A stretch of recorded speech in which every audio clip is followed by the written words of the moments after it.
Recently, with games like Starfield, The Day Before, Modern Warfare 3, 2023 Remake Deluxe, Anime Titty Waifu Deluxe, people are really starting to realize more than ever that AAA games just aren't what they used to be. I mean, we've had this kind of problem for quite a long time at this point, but I feel like people are really starting to catch on. I mean, more and more now, people are getting let down by these studios that are supposed to make some of the greatest and most well-made games ever, and now they're just making, like, absolute dog shit. That's why in this video, I want to talk about why I so much more prefer to play retro games. And I mean, I've gotten so many more hours and so much more enjoyment out of these games than I ever have in a AAA game the past few years. The first thing I want to do in this video is define what AAA even means, because I feel like in a lot of these types of videos that talk about the downfall of AAA, they just kind of throw it around there as like this buzzword to kind of group all these games together, so I want to get the definition of it. Okay, so by definition, these games are supposed to be high-profile, high-budget games. So basically, this is really just a group for all the games ever made that are, I guess, expensive. I don't fucking know. That's Google's definition, not mine. I don't know why they made that. Now, I think that the first game to really inspire this new wave of bullshit from all these different game studios was Fortnite.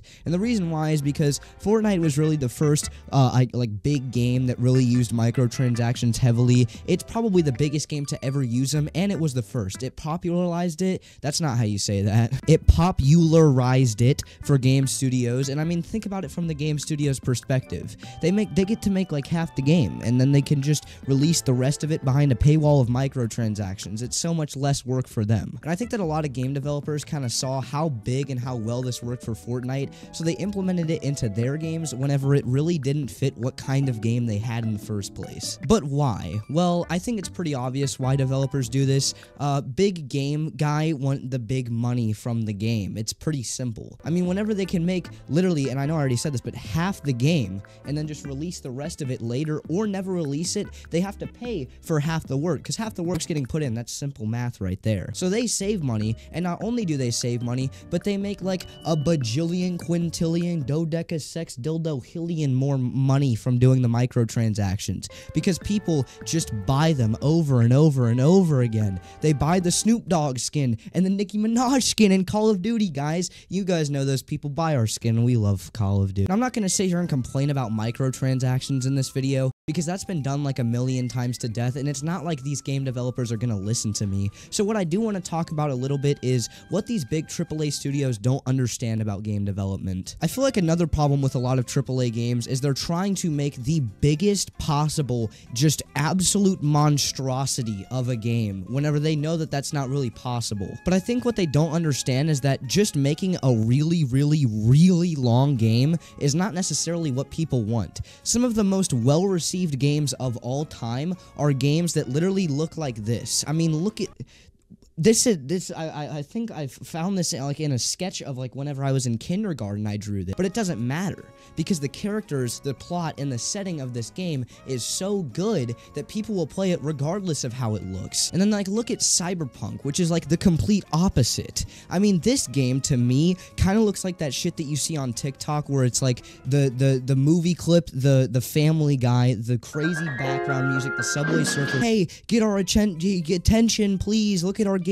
Look at how cool it is. Look at the RTX, the rain in the game. It looks so good. Play our game. These developers need to realize that just because they have a PS5 that can make slightly better graphics doesn't mean that's all the game needs to be. There's so much more to game development than just making it look good, and I think that a lot of these game developers just don't understand that. They've completely lost it. Their game trailers have just turned into look at me pieces at this point. But making a game that looks good will sell it, but it won't get people to play it. Okay, so now that I've yapped about that shit for a little bit too long into the video, now I want to talk about why, in contrast, I love retro games so much. And one of the reasons I can think of just off the top of my head is the quality of these games. Now, you might think that just because these games came out literally before I was born and before probably half the people who are watching this video was born, means that these games are all shit quality and look like Combat on the Atari. I already made that joke in another video. But they're not. Some of these old retro games, again, are some of the most well-received games ever made. decade. Super Mario Galaxy is one of my favorite platformers, or games even for that matter, that I've ever played in my entire life. And it came out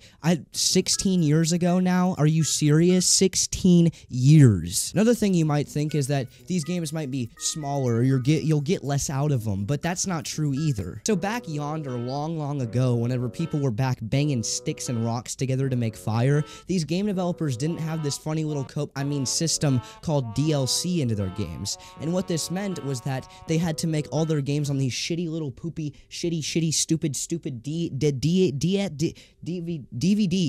And the thing about DVDs and this kind of system of making games is once you release the game, you just burn it into the disc, and that's the game forever. You can't update that disc. That's how it is. That's how the game will release, and it'll stay like that for the duration of the game. So because of that, these game developers had to make sure that on launch, these games were perfect. No bugs, no flaws. So I think that because of this, the average quality of a lot of these games that predate something like DLC, their quality is up here, and then the games that are AAA are like down here by the playing hopscotch on the ground level of game. One example for this is, something pretty obvious. Have you ever noticed how Nintendo has like, I don't know, 3 different recognizable franchises, and then there's other game studios that have like 300?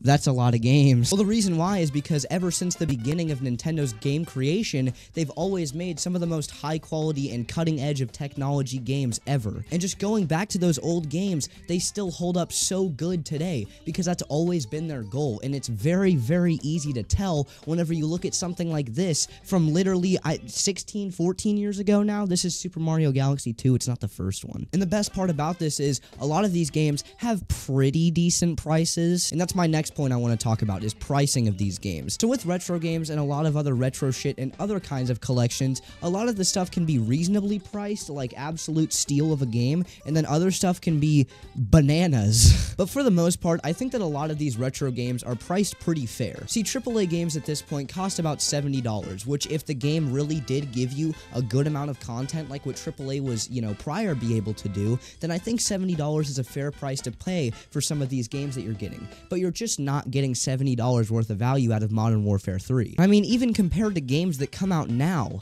you could get easily $20 worth of value out of Twilight Princess, and you could probably get the same amount of hours out of that game as you could out of some new AAA games. What the fuck happened there? What I'm getting at is just because a lot of these games were made a long time ago, and just because these games are a lot cheaper than games that come out now on average, that doesn't mean that they're worse than games that come out now, and in a lot of cases, they're a lot better. But when it comes to buying retro games, my friend, you have the third point of the video that I have written down in my script, and that's the retro game stores. Now that seems like a funny one, but hear me out. See, retro game stores are not like your average GameStop. Retro game stores carry an absolute fucking cornucopia of every single game for every console you could possibly imagine, and a lot of them actually carry pretty recent games in their stores too. A lot of these retro stores systems is trade me in-game, me buy, and then me sell for slightly higher price, but you can still get really good deals out of these stores, again, even on really recent shit. But that's not even why I love retro stores. It's one of the reasons, but another reason I love them is because of the atmosphere that you get whenever you walk into one of these. Just looking at all of these different walls of games, and I mean, I'm not looking at them, I'm looking at a green screen right now, but on the picture, all of these different games that you can see, so many different thousands upon thousands of hours of just fun time and enjoyment that you could see from this. And whether you walk into a retro game store and buy a game or not, you're still getting that experience. And I'd honestly recommend that, again, whether you're gonna buy a game or not, that you go and stop by one of these stores. They're just so cool to be at, and with stuff like Amazon and GameStop becoming so big, these places are probably gonna go out of business at some point, because a lot of them are, locally owned. And there's not even just games at these stores. A lot of time, there's a lot of game memorabilia at these stores, different collectibles, all this kind of stuff. Everything for a nerdy 14-year-old dude who makes videos in his room to buy is at one of these stores, and that's why I love them. But that's basically the video. That's why I personally prefer retro games way more than AAA games, at least at the state that AAA is in now. And to, cohesively summarize this entire video into one sentence, that would be...